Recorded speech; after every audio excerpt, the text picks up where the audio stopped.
أعوذ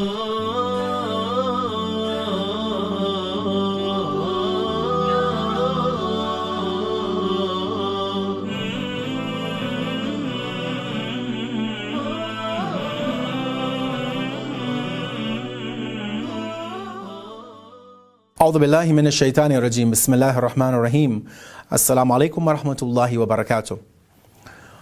Welcome back to Ramadan Reflections, and today is the third day of the month of Ramadan, and our topic for today that we want to reflect upon in our series of Living the Quran through the Living Quran is about intoxication, about the usage of drugs, of alcohol, things which, as we know, in many of our societies around the world today are permissible, they are openly available, but obviously something which is strongly condemned and has been forbidden by God within the Noble Quran.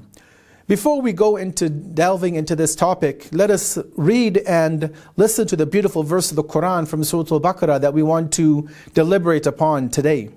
يسألونك عن الخمر والميسر قل فيهما إثم كبير ومنافع للناس وإثمهما أكبر من نفعهما. They ask you, O Muhammad, concerning intoxicants and games of chance.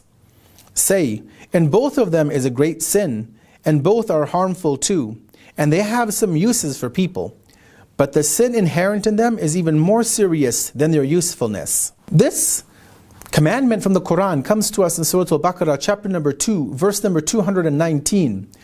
And if you read and reflect on this verse and just carefully study what God is telling us, He is coming forth with a very interesting analysis of the situation. Now, first off, the way that this verse is formed is that the people, the companions, the people around the time of the beloved Prophet Muhammad, may God's peace and blessings be upon him and his family, they came to him and they asked him about intoxicants and about games of chance, gambling for example. And the reply which God gave to the Prophet, to give to not only the Muslims but to all of humanity, including you and I, is that God told the Prophet that tell the people that in these two things, in intoxicants and in gambling, that there is a harm, there is a very detrimental harm in both of them, and there is also a benefit. But God says, and this is the important part of the verse, is that God says that the harm in these two things far outweighs the benefit of them. Now we know in our society today, and who can doubt this, that there is a great benefit in both in intoxicants, whether it be drugs or whether it be alcohol, and there is a great benefit in gambling. You know, you just look at the profits which the alcohol industry take in, or the drug industry take in. And you look at the possibility of winning at the casino or winning a lottery ticket, right? A person can put $2 on the line or $1 on the line and come out as a multi-millionaire. Now, who can doubt the benefits in that? Who can doubt the benefit of engaging in opening up a bar or a nightclub and selling alcohol and making a massive profit on this commodity? But God tells us in His infinite wisdom, and this is looking at just one aspect of this verse, that in both of these is a benefit and a harm, and the harm is much more than the benefit. We also have to appreciate the fact that there are clear definitions from our scholars of what is permissible and impermissible. And obviously we don't want to go into a detailed discussion in this series. We leave it up to the viewers to research what your respective scholar that you follow says. But just as a brief definition, that although the Quran talks about, and the word used is khamr, which is loosely translated as intoxicants, and most times people think about intoxicants as being beer, wine, something you drink, for example. But we have to appreciate the fact that this is merely one usage of this term.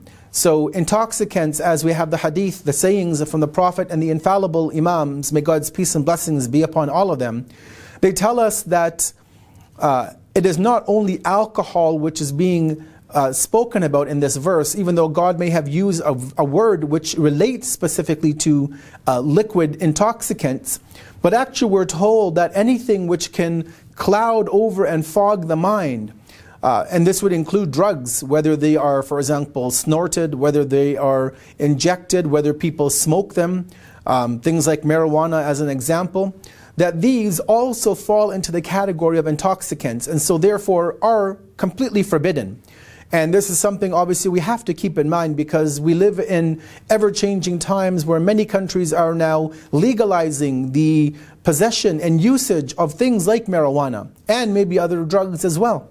And as Muslims, sometimes the youth ask, well, is it okay if I smoke a joint? I'm not getting drunk, I'm not drinking alcohol. And we have to answer realizing that yes, even smoking drugs is a prohibition within the religion. And the same goes for the other aspect of this verse, although not a part of our theme, about gambling. People ask, well, you know, there's a lottery happening in my city for a good cause, a hospital, for example, or a public school. Can I give $2 or $5 or $20, not with the intention of winning the dream home or the luxury car or the vacation? I'm giving it to help the hospital or the charity that is organizing this sweepstakes, as they will call it. They won't even call it a lottery or gambling, they'll call it a sweepstakes. Is it allowed? And obviously there is a fine point to understand here, which is that, are you giving that $20 with the intention of helping them, sincerely helping the cause, or do you have a thought in the back of your mind that, oh, maybe I might win that prize? So this is up to a person's intention. They have to be careful. Yes, there may be some legal leeway for helping such causes, and just by chance you end up winning. But it becomes very difficult for us as human beings to actually say that we're going to give the money simply for the sake of God, simply to help a noble cause. If that is our intention and we can maintain that intention, so well and good. But if not, then we have to appreciate that that is also a game of chance. That is a form of gambling and would fall under the category of this verse that we are looking at today of this blessed month of Ramadan. So we close on this third day and we ask Allah to allow us to understand the right from wrong, to realize that yes, there is benefit in many things that are in society, but there are also many great harms in a lot of these things, and that we make the right decisions, that all of us, young and old, men and women alike, make the right decisions and follow the regulations of the Quran, even though we may not understand them fully in our own limited understanding and capacity. Wassalamu alaikum wa rahmatullahi wa barakatuh.